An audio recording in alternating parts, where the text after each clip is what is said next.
कुछ 6:33 से आगे बाइबल इस तरह से बताती है हमें। बहुतों ने उन्हें जाते देखकर पहचान लिया और सब नगरों से इकट्ठे होकर वहां पैदल दौड़े और उनसे पहले जा पहुँचे।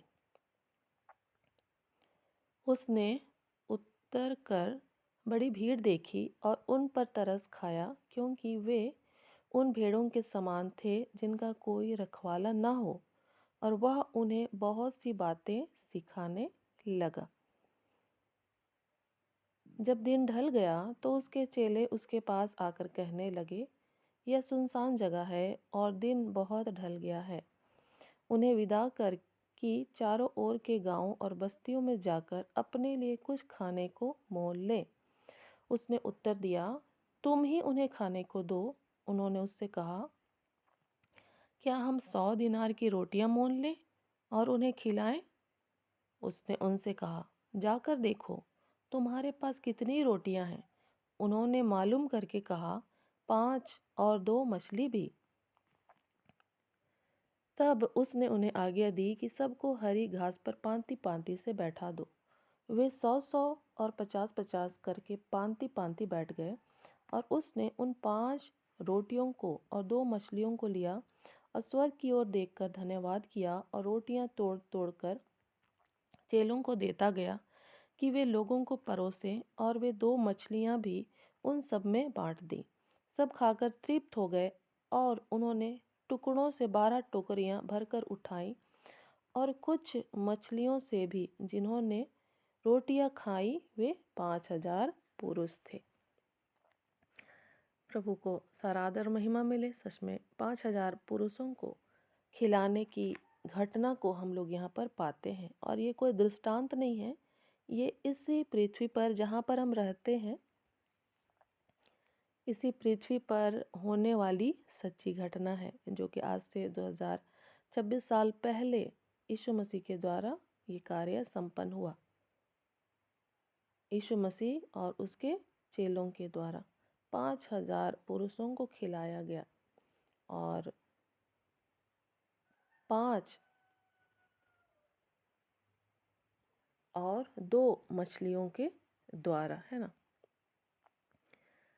और ये कार्य कैसे संपन्न हुआ, तो हम लोग इसको देखते ही हैं कि यीशु मसीह ने भीड़ के ऊपर क्या किया? तरस खाया। यीशु मसीह ने भीड़ के ऊपर तरस खाया, और यीशु मसीह ने क्या देखा कि उनका कोई रखवाला नहीं है। यीशु मसीह ने उन्हें देखा कि उनका कोई रखवाला नहीं है, और वो भेड़ों के समान उसके साथ थे, और यीशु मसीह उन्हें बहुत सी बातें सिखा रहे थे। तो ये जो भीड़ थी, ये अलग प्रकार की भीड़ थी। ये चंगाइयों छुटकारों के पीछे नहीं थी, है ना। ये यीशु मसीह के पीछे थी। यीशु मसीह से कुछ सीखने के लिए यीशु के पीछे पड़ी हुई थी, और यीशु मसीह उन पर तरस खाते हैं और उन्हें क्या करते हैं? सिखाने लगते हैं। और सच में ऐसी भीड़ के लिए यीशु मसीह ने क्या किया? भोजन की व्यवस्था की। और किस तरह से भोजन की व्यवस्था की? थोड़े से ही जो उनके पास भोजन था, उसी से ही सबों को तृप्त होने दिया।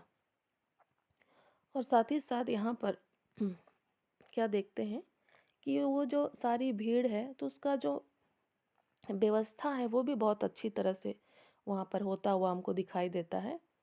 कि वे कैसे बैठते हैं? हरी घास पर पांति पांति से बैठते हैं, और 50-50 करके वो पांति में बैठ जाते हैं। अब आप लोग कल्पना कीजिए, 5,000 पुरुष वो 50-50 करके पांति में जब बैठते होंगे, तो कितना लाइन बना होता है, कितने जगह में वो बैठते होंगे, हमको सोचना चाहिए। क्या आप लोग सोच पा रहे हैं? 5,000 लोग हैं। ये छोटी संख्या तो नहीं होती है ना, बहुत बड़ी संख्या होती है। हम लोग अगर घर में 10-50 लोग होते हैं, तो किस तरह से अस्त व्यस्त हम लोग हो जाते हैं, है ना। या फिर हम पिकनिक भी जाते हैं, अगर हम 50 लोग पिकनिक जाते हैं तो उसमें भी उनको व्यवस्थित करना काफ़ी हमें कठिन लगता है। और उसी तरह से यदि हम उस संख्या को और बढ़ाते हैं, 100 लोग हो जाते हैं, 200 लोग हो जाते हैं। यदि आप लोग शादी ब्याह के टाइम को ही आप याद करें, जहाँ पर 200-250 लोग हो जाते हैं, 300 लोग हो जाते हैं, तो किस तरह का माहौल बन जाता है ना? लेकिन यहाँ पर 5000 पुरुष हैं, और 5000 पुरुष होने के बावजूद भी उनके ऊपर किस तरह का कंट्रोल है यीशु मसीह का, है ना? और उसके जो चेले हैं वो उतना अभी प्रशिक्षित नहीं हैं, है ना? ज़रूर ही हम पीछे देखें मरकुस 6 में कि उतना प्रशिक्षित नहीं है, लेकिन हाँ, उन्हें प्रशिक्षित दिया जा रहा है। लेकिन भी उनकी बातों से हम देखते हैं कि वो क्या बोल रहे हैं। जब यीशु मसीह उन्हें कहते हैं कि तुम ही उन्हें खाने को दो, तो वे क्या कहते हैं कि हम 100 दिनार की रोटियां भी मोल लेंगे। मतलब बहुत ज़्यादा अमाउंट में, बहुत ज़्यादा पैसे से बहुत ज़्यादा रोटी भी खरीद लेंगे तो भी शायद पूरा नहीं होगा। या वो इस बात को यीशु मसीह के सामने रखते हैं। तो वो उतने ज़्यादा क्या बोलते हैं, बहुत ही बेहतर उनका प्रदर्शन नहीं था, या बहुत ही बेहतर तरीके से वो अभी प्रशिक्षित नहीं हुए हैं, है ना? प्रशिक्षण के क्रम में ही हैं। तो यीशु मसीह उसके चेले अभी उस तरह से पूरी तरह से परिपक्व नहीं हुए हैं, और भीड़ की जो संख्या है वो बहुत ज़्यादा है, और जो भोजन की जो मात्रा है वो बहुत कम है। लेकिन इन सब के होने के बावजूद उस भीड़ के ऊपर यीशु मसीह का जो कंट्रोल है, नियंत्रण है, वो कितना ही बेहतर हमको यहाँ पर दिखाई पड़ता है ना? तो सच में यीशु मसीह जो है अद्भुत है। यीशु मसीह जो है अद्भुत है, उसकी सामर्थ अद्भुत है, उसकी बुद्धि, ज्ञान और उसकी जो क्षमता है, वो हमारी कल्पना से परे है ना? उसको हम अपने जो बुद्धि है, समझ है, उसे जितना भी हम समझने का कोशिश करें उससे बढ़कर है ना? लेकिन फिर भी जितना तक हम देख पा रहे हैं या सोच पा रहे हैं, हमको उसको समझना है ना? और यहाँ पर हम देख रहे हैं कि सच में जो असंभव बात है, जो वहाँ पर कंट्रोल नहीं किया जा सकता है, जहाँ पर पूरा नहीं किया जा सकता है ना? क्योंकि वो किसी बहुत बाज़ार हाट या बहुत सुविधाजनक स्थान में वो लोग नहीं बैठे थे वहाँ पर वो वचन सिखा नहीं रहे थे। वो सुनसान जगह में थे। सुनसान जगह में जहाँ पर कि कोई व्यवस्था नहीं होती है कि ठीक है चलो कम हो गया तो और रोटी मंगा लो, है ना? पानी घट गया तो फिर और पानी मंगा लो, या दरी घट गया तो और दरी मंगा लो, या फिर गाड़ी से तुरंत ही किसी को भेज दो, है ना? ऐसा वहाँ पर माहौल नहीं था। वो सुनसान जगह था और दिन बहुत ढल गया था। दिन ढल जाता है तो क्या होता है, अंधेरा हो जाता है। वहाँ पर रोशनी की आवश्यकता होती है, और ऐसे सांझ के समय में क्या होता है कि यीशु मसीह उनके लिए व्यवस्था करते हैं और कहते हैं कि इनको खाने को दो। और सच में उसके जो चेले हैं वो अभी पूरी तरह से परिपक्व नहीं है, और फिर भी ऐसे समय में यीशु मसीह सारी बातों को पूरी करते हैं। तो ये यीशु मसीह का चरित्र है ना? यीशु मसीह का अ, उम, अ, आप देख सकते हैं, ये यीशु मसीह है ना? यीशु मसीह एक अच्छे व्यवस्थापक हैं, एक अच्छे मैनेजमेंट करने वाले हैं, है ना? तो उससे हम एक प्रबंध करने का जो गुण है उसको भी हम सीख सकते हैं, ठीक है? प्रबंधक या प्रबंध करने की जो गुण है, मैनेज करने का जो गुण है, आप लोग उसको समझ रहे होंगे। चाहे हम अपने घर को संभालते हैं, प्रबंध करते हैं ना, या फिर बाहर किसी चीज़ को हमको प्रबंध करना होता है, अगर वो सही प्रबंध नहीं होता है तो वो फिर अस्त व्यस्त होने लगता है। तो हम लोग यीशु मसीह से सीख सकते हैं कि वो कैसे एक अच्छे प्रबंधक हैं, है ना? और हम उस क्वालिटी को अपने अंदर भी क्या कर सकते हैं, मांग सकते हैं। या जब हम उसको देखते हैं तो हमारे अंदर ऑटोमेटिक वो सारी क्षमता जो है विकसित होती है। ठीक है, तो हमें भी जो है, चाहे हम 2 लोगों के साथ, 10 लोगों के साथ, या 50 लोगों के साथ, या 1000 लोगों के साथ जब हम क्रियाशील होते हैं या रहते हैं, तो हमको वहाँ पर इन बातों को ध्यान देने की आवश्यकता है कि कैसे वो जो समय है या वो भीड़ जो है या वहाँ की जो आवश्यकता है वो सही तरीके से पूरा किया जा सके, है ना। उस पर हमको ध्यान देने की आवश्यकता है। यीशु मसीह ने उन सारी बातों को ध्यान दिया और उसको क्या किया, पूरा होने दिया। और एक बात को मैं यहाँ बताना चाहती हूँ कि आज के समय में बाइबल हमें क्या बताती है। यीशु मसीह तो जी उठकर फिर उनका स्वर्गरोहण हो गया, है ना। आज के समय में बाइबल हमें क्या बताती है कि यीशु मसीह किस तरह से इस पृथ्वी पर पाए जाते हैं।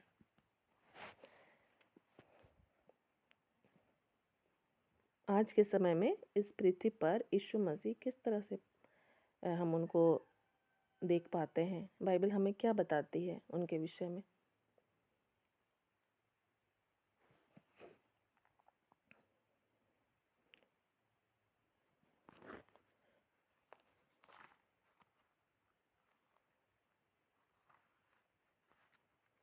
आज के समय में जो कलीसिया है, कलीसिया मीन्स कि विश्वासियों का जो समूह है, वो यीशु मसीह की देह है। ठीक है, इसको हम लोग अन्य पुस्तकों में पढ़ते हैं, है ना। आज के समय में जो कलीसिया है, और कलीसिया क्या है, विश्वासियों का समूह है, वो क्या है, यीशु मसीह की देह है, यीशु मसीह का शरीर है। ठीक है, और हम लोग यहाँ पर देखें यीशु मसीह का जो शरीर है, यीशु मसीह की देह है, वो किस तरह से काम करती है। मरकुस 6 का 33 से 44 पद को हम देख रहे हैं। तो वहाँ पर हम देखें कि यीशु मसीह का जो शरीर है या यीशु मसीह का जो व्यक्तित्व है, यीशु मसीह जो स्वयं है, वो किस तरह से काम करते हैं, है ना। और भी जगह हम लोग उसको देख सकते हैं, लेकिन इस अध्याय को, इस पैराग्राफ को देखते हुए हम विचार करें, है ना, कि किस तरह से यीशु मसीह का जो शरीर है, जब वो इस पृथ्वी पर थे तो कार्य करते थे। और आज के समय में जो कलीसिया है, वो क्या है, यीशु मसीह की देह है। तो कलीसिया को उसी तरह से क्या करना चाहिए, कार्य करना चाहिए, है ना। क्या आप लोग सहमत हैं? क्या एक कलीसिया के लिए ये संभव है कि वो इस तरह से कार्य करे?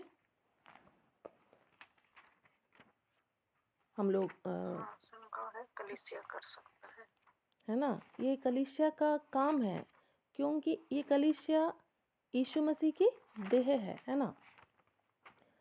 हम लोग कहाँ पढ़ते हैं इसको, अगर हम लोग कुरिन्थियों की पत्री में पढ़ेंगे, है ना, कहीं कहीं पर और पर पढ़ेंगे, जहाँ पर हमें बताया गया है कि ये कलीसिया जो है यीशु मसीह की देह है।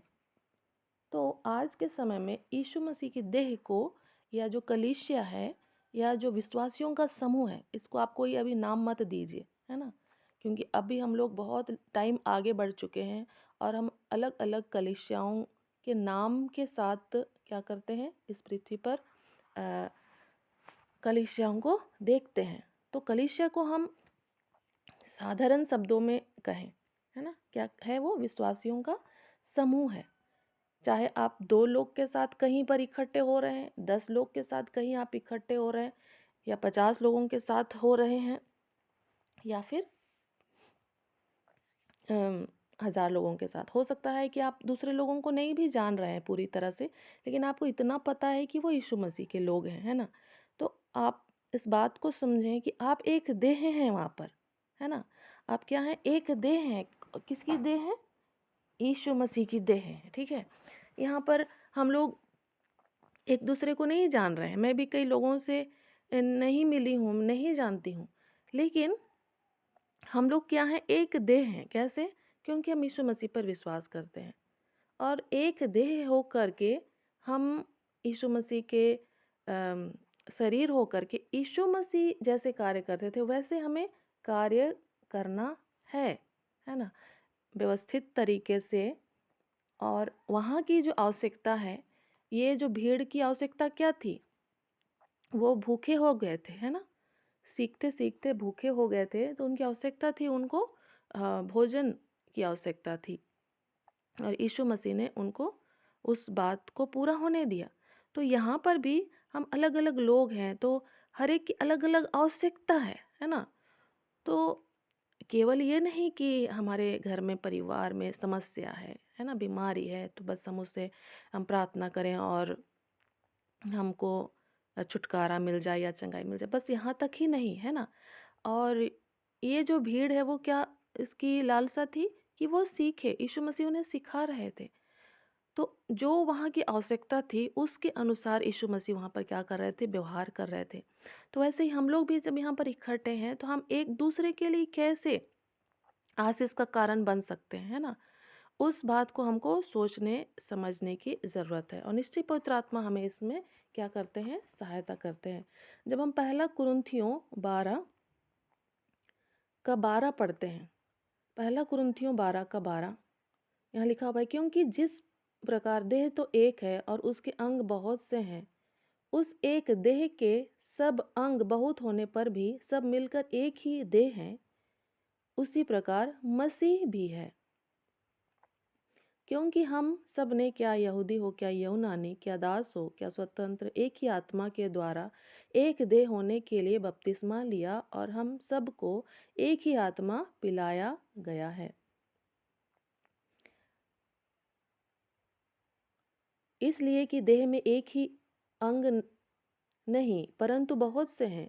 यदि पाँव कहे मैं हाथ नहीं इसलिए देह का नहीं, तो क्या वह इस कारण देह का नहीं? और यदि कान कहे मैं आँख नहीं इसलिए देह का नहीं, तो क्या वह इस कारण देह का नहीं? यदि सारी देह आँख ही होती तो सुनना कहाँ होता? यदि सारी देह कान ही होती तो सूंघना कहाँ होता? परंतु सचमुच परमेश्वर ने अंगों को अपनी इच्छा के अनुसार एक-एक करके देह में रखा है। यदि वे सब एक ही अंग होते तो देह कहाँ होती? परंतु अब अंग तो बहुत से हैं परंतु देह एक ही है। आँख हाथ से नहीं कह सकती मुझे तेरी आवश्यकता नहीं, और न सिर पाँव से कह सकता कि मुझे तुम्हारी आवश्यकता नहीं। परंतु देह के वे अंग जो दूसरों से निर्बल लगते हैं बहुत ही आवश्यक हैं। और देह के जिन अंगों को हम आदर के योग्य नहीं समझते उन्हीं को हम अधिक आदर देते और हमारे शोभाहीन अंग और भी बहुत शोभायमान हो जाते हैं। फिर भी हमारी शोभायमान अंगों को इसकी आवश्यकता नहीं, परंतु परमेश्वर ने देह को ऐसा बना दिया है कि जिस अंग को आदर की घटी थी उसी को और भी बहुत आदर मिले, ताकि देह में फूट ना पड़े परंतु अंग एक दूसरे की बराबर चिंता करें। इसलिए यदि एक अंग दुख पाता है तो सब अंग उसके साथ दुख पाते, और यदि एक अंग की बड़ाई होती है तो उसके साथ सब अंग आनंद मनाते हैं। इसी प्रकार तुम सब मिलकर मसीह की देह हो और अलग-अलग कर उसके अंग हो।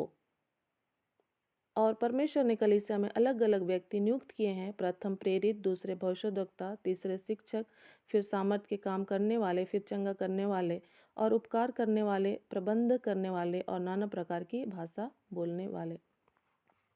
तो इस तरह से हम देखते हैं आज के समय में यीशु मसीह की जो देह है वो इस पृथ्वी पर कैसे कार्य करती है, इसके विषय में पौलुस ने क्या किया है? प्रकाशन डाला है और उसे समझाने का प्रयास किया है कि आज की जो कलीसिया है ना, उसको इस तरह से क्या करना है? कार्य करना है। तो इसको हम लोग साधारण शब्दों में समझेंगे कि हम 5000 पुरुषों को खिलाने का दृष्टांत पढ़े और हमने वहाँ पर देखा कि कैसे यीशु मसीह की जो देह है वहाँ पर कार्य कर रही है, यीशु मसीह का शरीर वहाँ के तरह से कार्य कर रहा है। और वही बात को हमको विचार करना है कि आज के समय में वही आज भी कार्य करना चाहता है। हम 2 लोग कहीं इकट्ठे हो जाते हैं तो हमारे द्वारा यीशु मसीह उस काम को करना चाहता है, या 10 लोग रहते हैं तो 10 लोगों के माध्यम से प्रभु उस कार्य को करना चाहता है, उसी तरह से, है ना? तो प्रभु सहायता करें हमें से हर एक को, और इस तरह से भी हम विचार करना सीखें। और साथ ही साथ कोई कलीसिया है तो उस कलीसिया में सभी को क्या करना है, उन्नति करते हुए आगे बढ़ना है। किसी कलीसिया में या किसी समूह में सभी को ही उन्नति करते हुए आगे बढ़ना है। तो जो भी अगुए हैं या फिर पुराने भाई बहन हैं, जिसको जैसे बाइबल में बताया गया है वे प्राचीन है ना, पूर्णीय हैं, तो उनका ये दायित्व है कि जितने लोग सुसमाचार सुन करके आते जाते हैं कलीसिया के अंदर में, तो उनको क्या किया जाए, सिखाया जाए, उन्हें शिक्षित किया जाए, और इस तरह से वे भी उन्नत होते हुए पूरी कलीसिया ही क्या होती चली जाए, उन्नत होती चली जाए। और इस पृथ्वी पर यीशु मसीह का जो कार्य है, जैसे 2026 साल पहले हुआ करता था, है ना, वैसा ही आज के टाइम में भी वो कार्य यीशु मसीह की देह के द्वारा होने पाए, है ना। और निश्चय ही सभी को अपने अपने दान वरदान मिले हैं, लेकिन उस कार्य को करते हुए दूसरों को भी तैयार करना, ये जो तरीका है वो यीशु मसीह ने दिया है। यीशु मसीह ने इसके लिए अपने 12 चेलों को क्या किया, तैयार किया, कि उसके बाद वो कार्य उनके द्वारा होता चला जाए। तो यीशु मसीह ने कितना लक्ष्य हमारे सामने रख दिया, 12 लोगों का लक्ष्य रख दिया। तो एक तो उसे पकड़वाने के उद्देश्य से उसका चेला ठहराया गया था, है ना।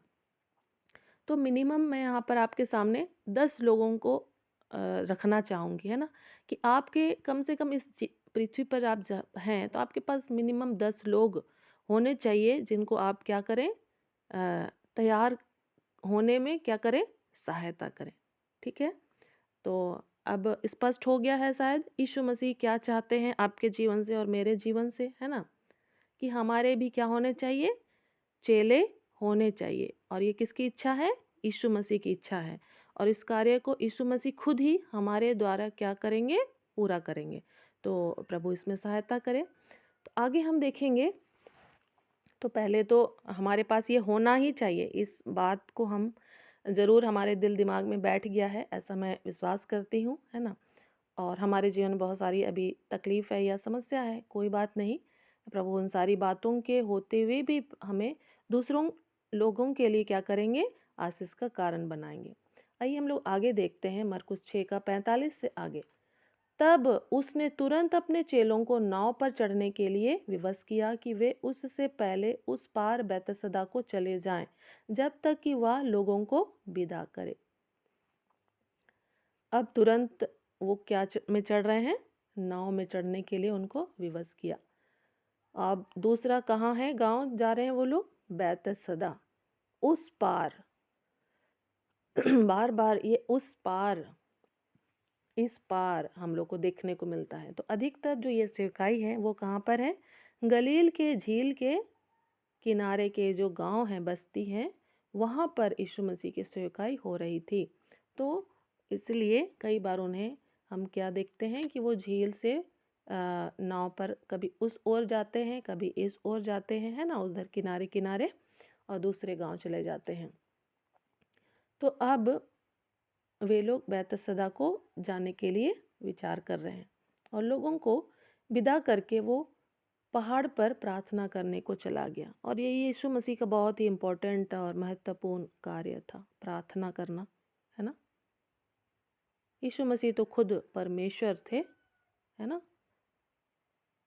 लेकिन फिर भी वो प्रार्थना कर रहे थे। किससे प्रार्थना कर रहे थे, स्वर्गीय पिता से। क्यों प्रार्थना कर रहे थे, क्योंकि वो सामान्य मनुष्य के समान जीवन जी रहे थे, आपके और मेरे समान जीवन जी रहे थे। ठीक है, तो इस बात को हमको समझना है कि वो एक सामान्य मनुष्य होकर इस पृथ्वी में कैसे जीवन जीना है वो उन्होंने दिखा दिया है। हम लोग ज़रूर ही उसको समझ रहे हैं, और वो हैं भी, वो परमेश्वर के इकलौते पुत्र हैं, लेकिन फिर भी वो सामान्य मनुष्य होकर के इस पृथ्वी पर उन्होंने स्वर्गीय पिता से प्रार्थना करते हुए पवित्र आत्मा की सहायता से सारे कार्यों को पूरा किया। हम लोगों ने पढ़ा उन्होंने दुष्ट आत्माओं को निकाला। कैसे? पवित्र आत्मा की सहायता से, है ना? और शास्त्री लोग उनसे कहने लगे ये दुष्ट आत्माओं की सहायता से निकालता है। तो वो क्या बोलते हैं यीशु मसीह? पवित्र आत्मा के विरुद्ध किया गया पाप कभी क्षमा नहीं होगा। तो यीशु मसीह एक साधारण मनुष्य होकर के इस पृथ्वी पर जीवन जिए, और ये हमारे लिए एक चुनौती है कि हमको भी वैसा हमारे द्वारा वो जीवन होना है। और कल को जब हम न्याय आसन के सम्मुख खड़े होंगे तो वहाँ हमारे सामने और कोई दूसरा नहीं होगा। हमारे सामने कौन होगा? यीशु मसीह खड़ा होगा, है ना? और वो हमारा न्याय करेंगे। तो हमको उसके समान व्यवहार करने का प्रयास करना है। जितना अधिक से अधिक हो सके हमको यीशु मसीह के समान काम करने का, व्यवहार करने का प्रयास करना है इस पृथ्वी पर। हम कितना उसमें 100% हो पाते हैं, बात वो नहीं है।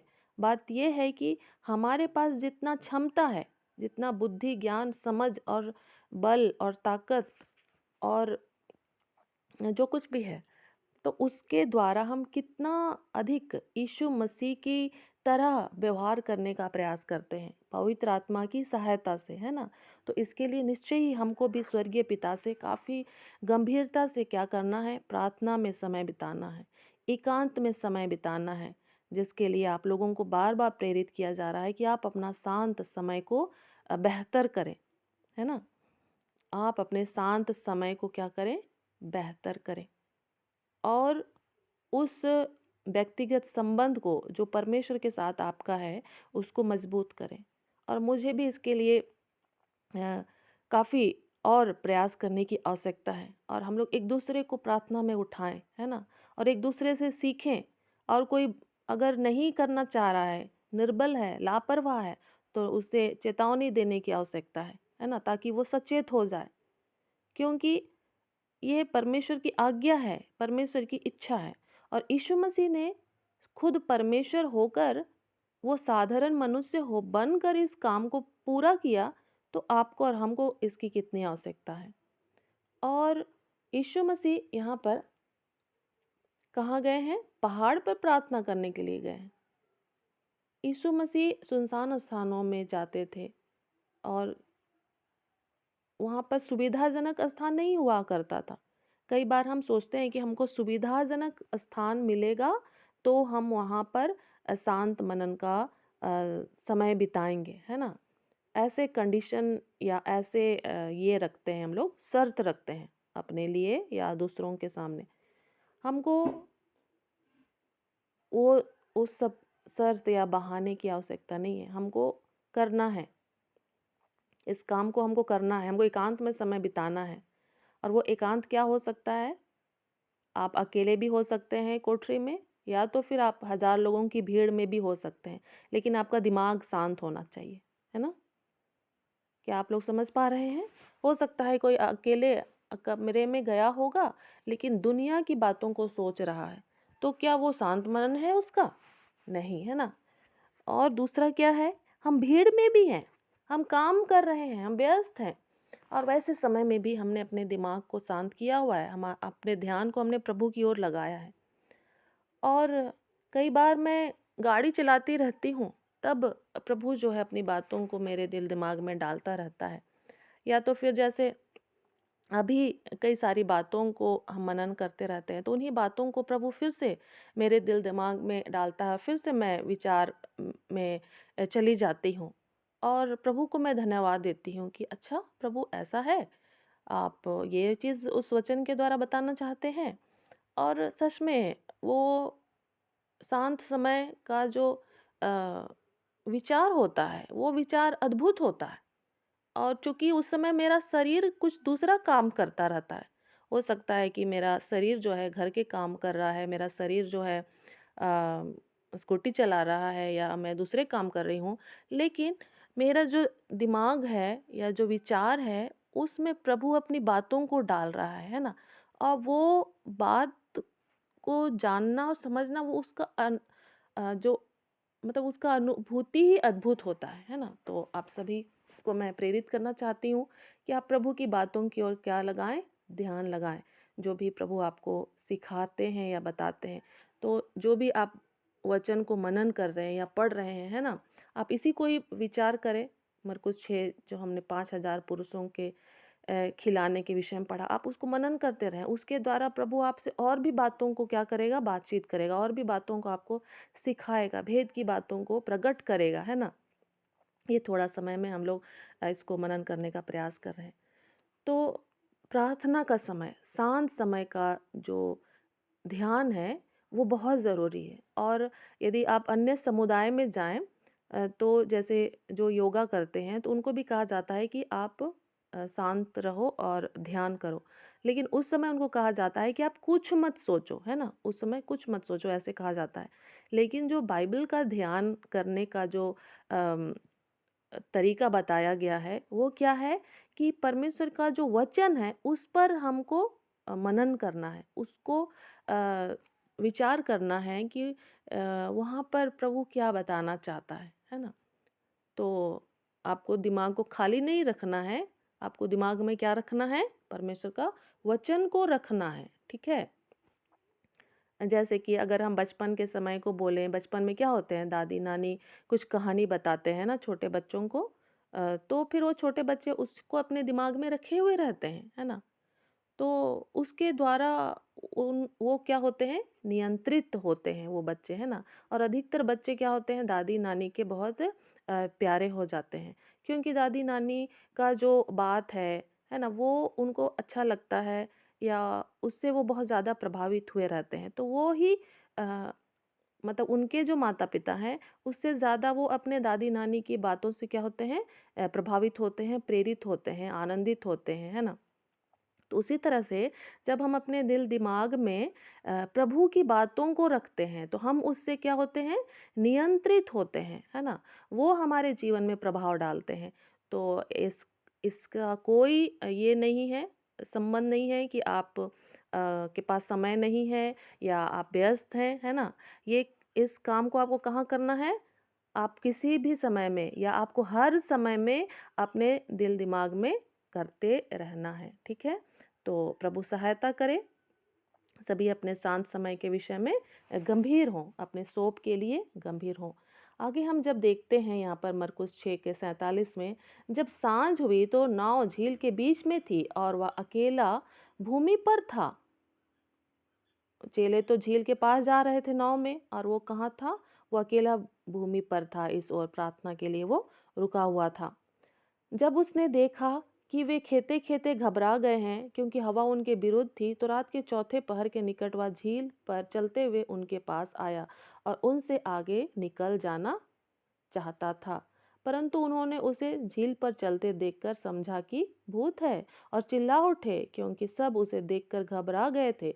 तब उसने तुरंत उनसे बातें की और कहा, ढाढ़स बांधो, मैं हूँ, डरो मत। तब वह उनके पास नाव पर आया और हवा थम गई और वे बहुत ही आश्चर्य करने लगे। वे उन रोटियों के विषय में ना समझे थे, क्योंकि उनके मन कठोर हो गए थे।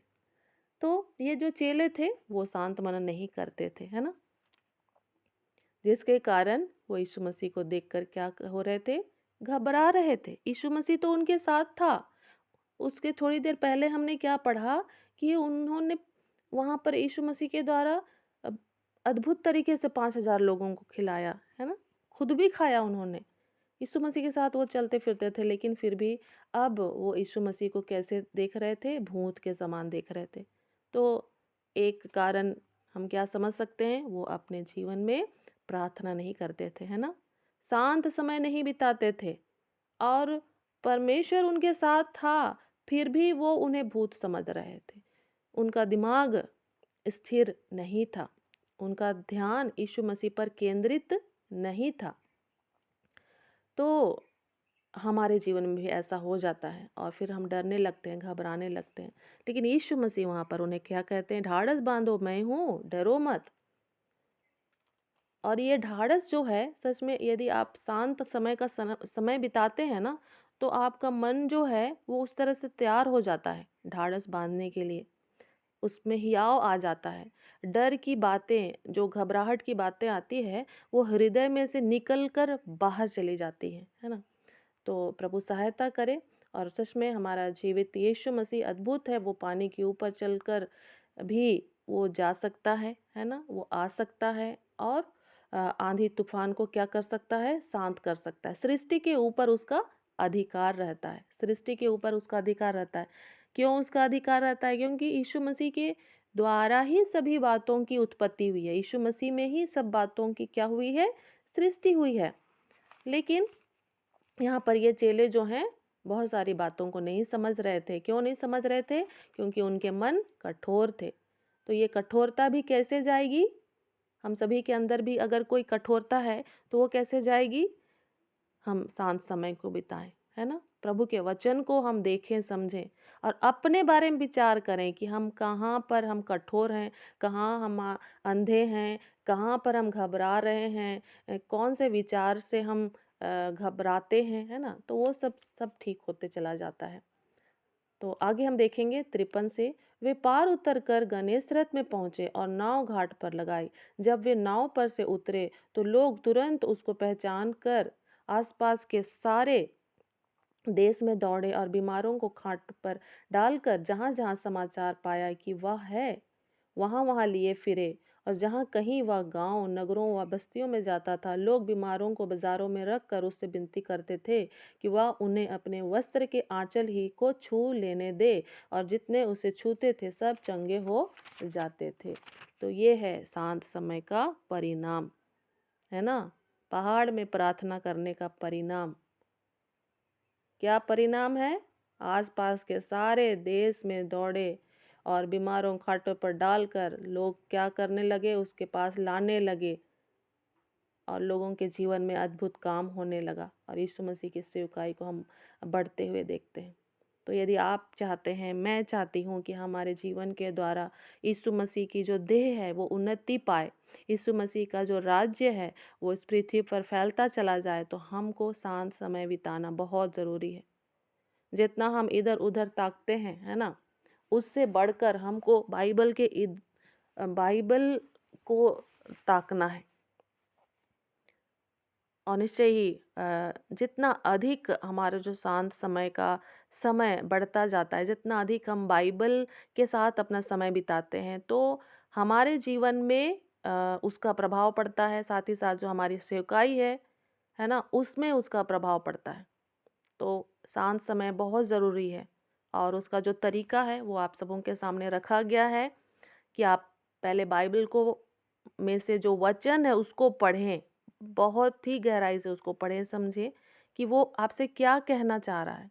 और सबों से अलग अलग तरीके से बातचीत करता है, मैं इस बात को बताना चाहती हूँ, है ना। अगर यहाँ पर हम 5 लोगों को बोलें कि आप इस 5,000 पुरुषों को खिलाने के विषय बताओ, तो पाँचों लोग अलग अलग तरीके से इसको अपने प्रकाशन के साथ आपके सामने रखेंगे, है ना। तो आपको खुद वचन को पढ़ना है, मनन करना है। और बाइबल तो बताती है ही क्या वो परमेश्वर उसके द्वारा बताना चाहता है, लेकिन आपके जीवन की क्या आवश्यकता है, मेरे जीवन की क्या आवश्यकता है, कहाँ पर सुधार लाना है, वो जब हम उसके साथ बैठते हैं तब वहाँ पर प्रभु हमसे वचन के द्वारा क्या करते हैं? बातचीत करते हैं। तो इसके लिए बहुत ज़रूरी है वचन को पढ़ना और उसको लिखना बहुत ज़रूरी है। उसको ऑब्ज़र्व करना, उसको अवलोकन करना कि वो हमें क्या बता रहा है। और फिर तीसरा भाग है कि उसको लागू करना भी बहुत ज़रूरी है। लागू करना बहुत ज़रूरी है। जैसे हमने अब 5,000 पुरुषों को खिलाने का दृष्टांत पढ़ लिया, तो हमने ये सीखा कि व्यवस्था मतलब प्रबंध के विषय हमने सीखा। तो हम छोटी-छोटी बातों को क्या करते चले जाएँगे, अब प्रबंध करते जाएँगे, व्यवस्थित करते जाएँगे, अरेंजमेंट करते चले जाएँगे, है ना? उसको स्टेप बाय स्टेप हर चीज़, चाहे वो घर की बात हो या बाहर की बात हो, तो हम उसको क्या कर रहे हैं? लागू करते जा रहे हैं, है ना? और साथ ही साथ हम उस विषय के लिए प्रार्थना भी करते जा रहे हैं। तो ऐसे करते करते करते करते निश्चय ही हमारा शांत समय जो है और भी अधिक प्रभु के साथ क्या होता चला जाता है? मजबूत होता जाता है। तो वो हमारे जीवन में प्रभाव होता है, साथ ही साथ हमारे द्वारा दूसरों के जीवन में भी क्या होता है, उसका प्रभाव पड़ता चला जाता है। तो ज़रूर ही हम प्रार्थना में समय बिताएँ, ये हमको बहुत ही ज़रूरी है। और जो बंदीगृह में थे, पतरस, पौलुस, है ना? सिलास, वहाँ पर वो लोग ये नहीं कुड़कुड़ा रहे थे कि हमको सताया जा रहा है। वो लोग वहाँ शांत समय बिता रहे थे, आत्मा में खो गए थे, है ना? प्रभु के भजन गा रहे थे। तो शांत मनन का जो समय होता है, इसको आप लोग समझ पा रहे होंगे। चाहे आप कहीं भी रहें, आपका जो दिमाग है, वो प्रभु के वचन के साथ क्या हो जाए? एक हो जाए, ठीक है? प्रभु के वचन के साथ एक हो जाए और उससे अगुवाई को प्राप्त करें। और निश्चय ही इस संसार में हम परमेश्वर के वचन के साथ ही जीवित रह सकते हैं। परमेश्वर के वचन के साथ ही जीवित रह सकते हैं, क्योंकि बाइबल बताती है परमेश्वर का वचन कैसा है? परमेश्वर का वचन कैसा है? जीवित है सिस्टर। हाँ, जीवित है। तो उसके वचन के साथ ही आप जीवित रह सकते हैं। तो वो वचन तो आपके दिल दिमाग में होना चाहिए ना, तभी तो आप उससे जीवित रहेंगे। और हमारा विरोधी जो शैतान है, वो केवल वचन के द्वारा ही क्या होता है? घायल होता है। वचन के द्वारा ही वो क्या होता है? घायल होता है। तो वचन को समझना और उसको लागू करना या फिर उसको इस्तेमाल करना हमको सीखना है। और उसके लिए हम लोग फिर से मैं थोड़ा-सा आप लोग को वहाँ ले जाना चाहती हूँ, जहाँ पर यीशु मसीह ने महाउपवास काल को हम लोग जैसे अभी के टाइम में मसीही समुदाय में महाउपवास काल का समय व्यतीत किया जा रहा है। तो भूखा तो यीशु मसीह था, या आप जो भी भाई-बहन हैं, हो सकता है आप लोग महाउपवास काल में उपवास को मतलब महत्व दे रहे होंगे, या तो फिर मीट मछली नहीं खा रहे होंगे, या तो फिर खाना या भोजन ही नहीं खा रहे होंगे। अच्छी बात है, लेकिन उसके साथ आप इस चीज़ को सीखें कि आप वचन को किस तरह से सीख रहे हैं और कैसे उसको इस्तेमाल कर रहे हैं, है ना? ये हम लोगों को सीखना है। और उसको यीशु मसीह ने कैसे किया है, यीशु मसीह को हम बार-बार देखते हैं वहाँ पर कि उसने वचन का इस्तेमाल किया है शैतान को घायल करने के लिए, या फिर शैतान को कैंसल करने के लिए, है ना? और जो शैतान है वो भी आपको वचनों के माध्यम से ही वहाँ पर क्या करता है? यीशु मसीह से बातचीत करता है। यीशु मसीह को असफल करने के लिए वो भी कोई दूसरा हथियार नहीं लाता है, वो भी वचन को ही लाता है। लेकिन सही समय पर सही तरीके से, सही उद्देश्य के साथ वचन को इस्तेमाल करना, वो कौन कर रहा था? यीशु मसीह कर रहा था। और वचन को गलत तरीके से इस्तेमाल कौन कर रहा था? शैतान कर रहा था। तो ये जो समझ है, ये जो है पवित्र आत्मा हमको सहायता देता है, ठीक है? हम ज़रूर इससे उससे हम लोग ज़रूर ही सीखते हैं, लेकिन अंततः पवित्र आत्मा ही जो है हमको इसका सही कंक्लूज़न करने के लिए, इसके सही निष्कर्ष पर पहुँचने के लिए वो सहायता करता है। तो हमको निर्भर होना है। वहाँ पर एक बहुत और बारीकी से जो हमारे जीवन में शैतान डालना चाहता है, अ, भरमाना चाहता है, वो क्या होता है? हमारी भावना होती है ना? हमारी भावना भी उस वचन के साथ मिली हुई होती है, लेकिन वो अधिकतर गलत तरीके से हमारे सामने आता है। हमको उसको पहचानना है कि क्या हम अपनी भावना से तो नहीं प्रेरित हो रहे हैं, है ना? तो हमको उसको पहचानना है, क्योंकि हमारी भावना से हम मसीही जीवन में आगे नहीं बढ़ सकते हैं। भावना ज़रूरी है हमारे जीवन में, क्योंकि परमेश्वर ने हमको रोबोट नहीं बनाया है ना? हमको एक इंसान बनाया है जिसमें भावनाएँ पाई जाती हैं, लेकिन हमको उससे प्रेरित नहीं होना है। हमको उसको पहचानना है कि नहीं, ये मेरी भावना है और ये ठीक है मेरे जीवन में है, लेकिन ये प्रथम स्थान में नहीं रह सकता है। प्रथम स्थान में मेरे जीवन में कौन रहेगा? यीशु मसीह रहेगा और उसका जीवित वचन रहेगा। क्योंकि यीशु मसीह ही क्या है? जीवित है या जीवन है, मार्ग, सत्य और जीवन है ना?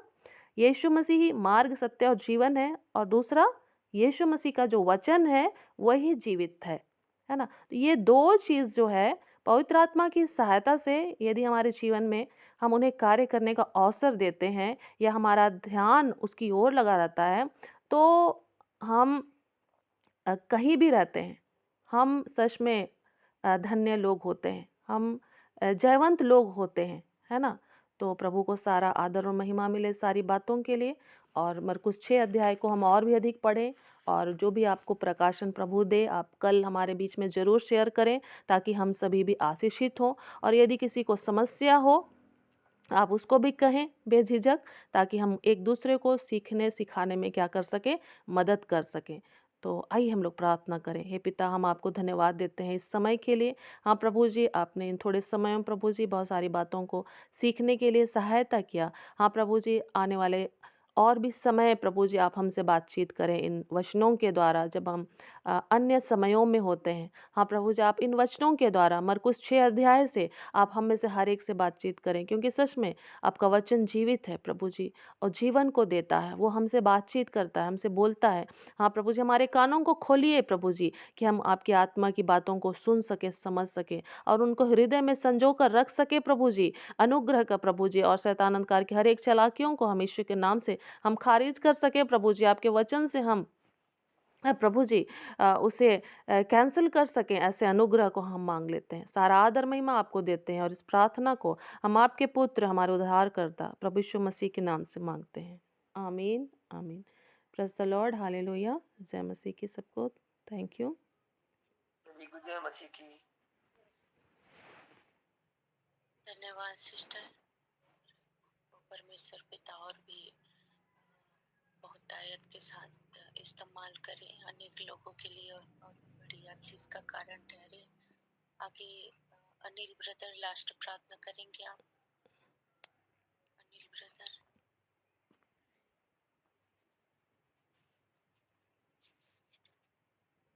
प्रार्थना करेंगे। किसी की गवाही हो या प्रार्थना निवेदन हो तो बोल सकता है, नहीं तो हम लोग लास्ट प्रार्थना में चलेंगे।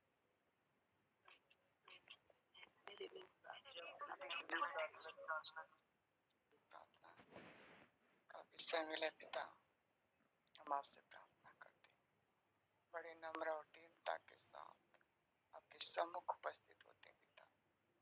सच में प्रभु जी, आप ही जो हम सबकी दुहाइयों को, प्रार्थनाओं को सुनने वाले, ये पिता आज के सुबह आपको दुहाई देते हैं कि यशोदा आईडी से जो बहन ने निवेदन दिया पिता, इनके जीवन में प्रभु जी जो भी समस्याएं पिता, इन्हें आप आशीष दे, उनकी सारी समस्याओं को आप ठीक करें प्रभु जी, और उनके जीवन में आपकी आशीषों में पिता।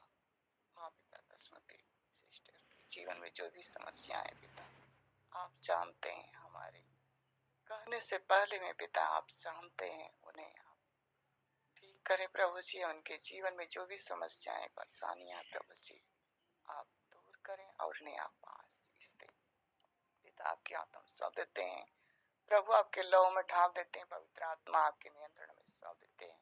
उनके साथ साथ उनके घर परिवार को आप आशीष दें और संभाल बचा के रखें।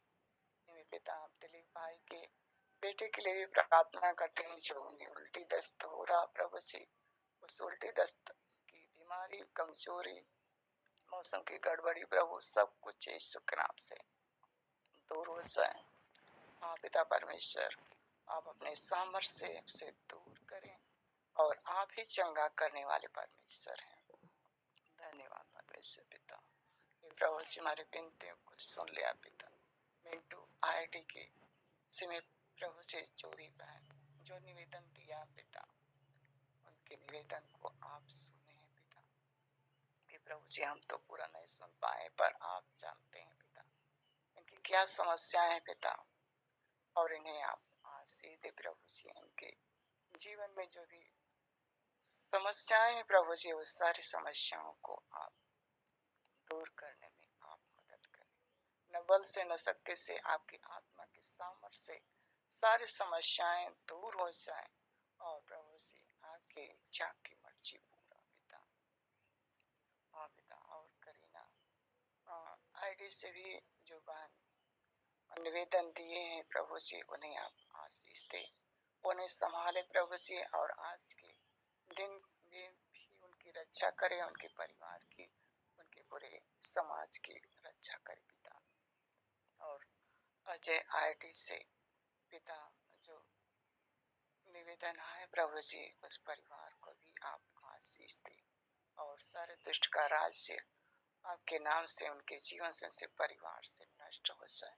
यीशु के नाम से पिता, दुष्ट का राज्य नष्ट हो जाए, और पिता बीमारियों का राज्य नष्ट हो जाए पिता। और सभी भाई बहनों को आपके हाथों में सौंप देते हैं, और जितने लोग इस संगति में जुड़े हैं प्रभु जी, सभी लोगों को, उनके साथ साथ उनके घर परिवार, खेती बाड़ी, रोजी रोटी, सब कुछ पिता हाथों में सौंप देते हैं, और उनके साथ साथ उनके पूरे समाज को, उनके गांव पुर को, प्रभु नगर को आपके हाथों में सौंप देते हैं। सब में प्रभु शांति आज आए प्रभु जी, सब लोग शांति से रहें प्रभु जी, कोई भी वाद विवाद और दुष्ट की युक्ति या कार्य न करे पिता परमेश्वर।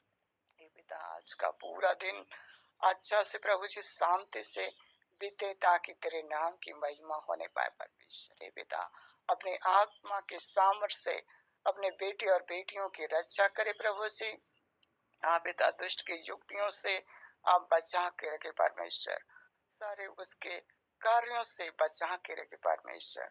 हे पिता, क्योंकि वचन कहता है जितने भी हथियार तेरी हानि के लिए बनाए जाए, उसमें से एक भी सफल नहीं होगा। जितने लोग मुद्दे होके नालिश किए हैं, उन सब पे तो जीत गया है।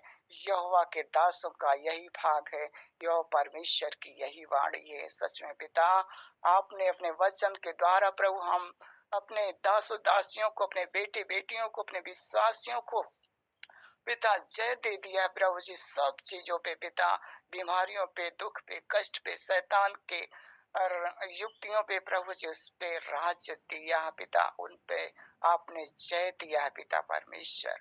हम सब जयवंत का भाग है प्रभु जी, हम लोग जयवंत से बढ़कर हैं पिता, क्योंकि हमारा परमेश्वर जयवंत से बढ़कर है। हमारा प्रभु जयवंत है, आपने हम सबको जय दे दिया पिता। आज यह घोषणा करते हैं प्रभु जी, सभी के जीवन प्रभु जी, सबको तो आशीष दे पिता, और सबको जय में लेके चले प्रभु जी। हर गुनाह से, पाप से, हर लड़ाई झगड़े से, दुष्ट की युक्तियों से प्रभु सबको बचा के रखे पिता परमेश्वर। अपने दास दासियों को, अपने बेटे बेटियों को आपकी इच्छा की मर्जी पूरा हुई। संदर रबारा का सितेरी खिरी मुदोरो को रबारा का तक्का री का तमसंदरी बो को तरी खिरी बो तो कर रा खरा कतारा रबाला का तक्का मंदोरो को रका तक्का री संदरी बो को तरी खिरी बो तो कर रवाला का तरी खिरी बो तो कर रवाला का तरी खिरी बो री कतम सुंदरी वो कुतरी खरी वो तकरवा लकतर करवाई। पवित्र आत्मा प्रभु जी, आज के सुबह सबको आपके हाथों में सौंप देते हैं। सब पर आप नियंत्रण लीजिए, सबकी रक्षा करें, और सबकी सुरक्षा आप करें, और इनके साथ साथ इनके घर परिवार की रक्षा करें, और सबको संभाल के रखें। हे पिता, हे मेरे पवित्र आत्मा प्रभु, आज का पूरा दिन आपकी इच्छा के अनुसार बीते प्रभु। सबको हानि खतरे से, हर दुष्ट की युक्तियों से, हर प्रभु से बुराइयों से सबको बचा के रखे। सब लोग तेरे दास और दासी, तेरे बेटे और बेटियां हैं प्रभु, सबकी रक्षा करे। उनके साथ साथ उनके पूरे समाज के, पूरे गांव को, नगर को, और पूरे देश की रक्षा करे प्रभु जी। आपकी इच्छा की मर्जी पूरा हो। हमारी विनतियों को, प्रार्थनाओं को सुन लिया है पवित्र आत्मा प्रभु जी, और सबको आपने सुरक्षित कर दिया है। आपके हाथों में सौंप देते हैं। सबको आपने हर चीज पे जय दे दिया है। धन्यवाद करते हैं। हमारी विनतियों प्रार्थनाओं को आपने सुनकर सबको आपने आशीष दे दिया है। न बल से न शक्ति से, आपकी आत्मा के द्वारा यह हो गया है। धन्यवाद करते हैं पिता परमेश्वर। धन्यवाद प्रभु यीशु से, धन्यवाद पवित्र आत्मा प्रभु से। प्रार्थना फिर से आने वाले मुक्तिदाता यीशु के पवित्र और जीवित नाम से मेरे प्रभु यीशु मसीह आपसे मांगते हैं। सुन दे, आस ग्रहण कीजिए यीशु के नाम में, आमीन। सिस्टर आगे आशीष बच्चे बोल आइए हम लोग आशीष वचन एक साथ बोलेंगे। पिता परमेश्वर का प्रेम, प्रभु यीशु मसीह का अनुग्रह और पवित्र आत्मा की सहभागिता हम सबों के साथ सर्वदा बनी रहे। आमीन आमीन। Praise the Lord. हालेलुया। जय मसीह की। यीशु सहाय।